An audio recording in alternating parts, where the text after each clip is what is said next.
أعوذ بالله من الشيطان الرجيم.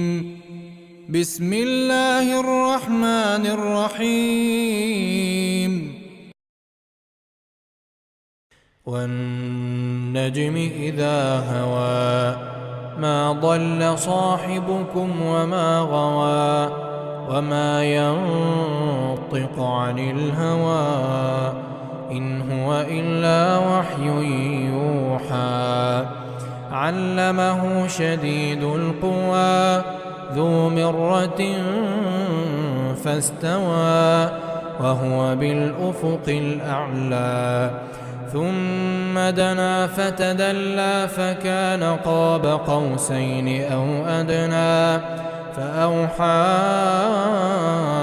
إلى عبده ما أوحى ما كذب الفؤاد ما رأى أفتمارونه على ما يرى ولقد رآه نزلة أخرى عند سدرة المنتهى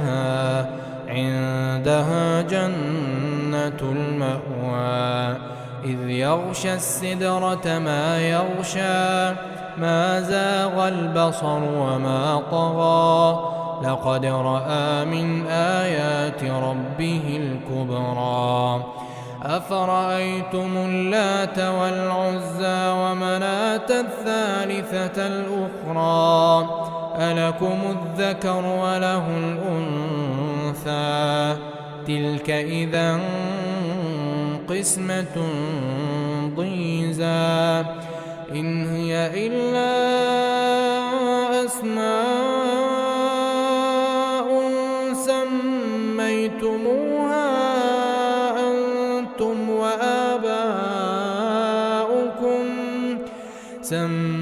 سميتموها أنتم وآباؤكم ما أنزل الله بها من سلطان إن يتبعون إلا الظن وما تهوى الأنفس ولقد جاءهم من ربهم الهدى أم للإنسان ما تمنى فلله الآخرة والأولى وكم من ملك في السماوات لا تغني شفاعتهم شيئا إلا من بعد أن يأذن الله لمن يشاء ويرضى إن الذين لا يؤمنون بالآخرة ليسمون الملائكة تسمية الأنثى وما لهم به من علم إن يتبعون إلا الظن وإن الظن لا يغني من الحق شيئا فأعرض عمن تولى عن ذكرنا ولم يرد إلا الحياة الدنيا ذلك مبلغهم من العلم إن ربك هو أعلم بمن ضل عن سبيله وهو أعلم بمن اهتدى ولله ما في السماوات وما في الأرض ليجزي الذين أساءوا بما عملوا ويجزي الذين أحسنوا بالحسنى الذين يجتنبون كبائر الإثم والفواحش إلا اللمم إن ربك واسع المغفرة هو أعلم بكم إذ أنشأكم من الأرض وإذ أنتم أجنة في بطون أمهاتكم فلا تزكوا أنفسكم هو أعلم بمن اتقى أفرأيت الذي تولى وأعطى قليلا تردى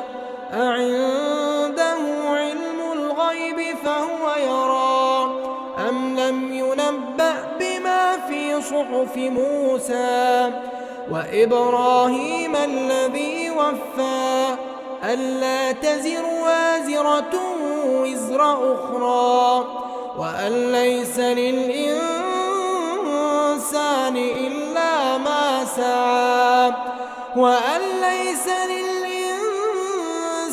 إلا ما سعى وأن سعيه سوف يرى ثم يجزاه الجزاء الأوفى وأن إلى ربك المنتهى وأنه هو أضحك وأبكى وأنه هو أمات وأحيا وأنه خلق الزوجين الذكر والأنثى من نطفة إذا تمنى وأن عليه النشأة الأخرى وأنه هو أغنى وأقنى وأنه هو رب الشعرى وأنه أهلك عادا الأولى وثمود فما أبقى وقوم نوح من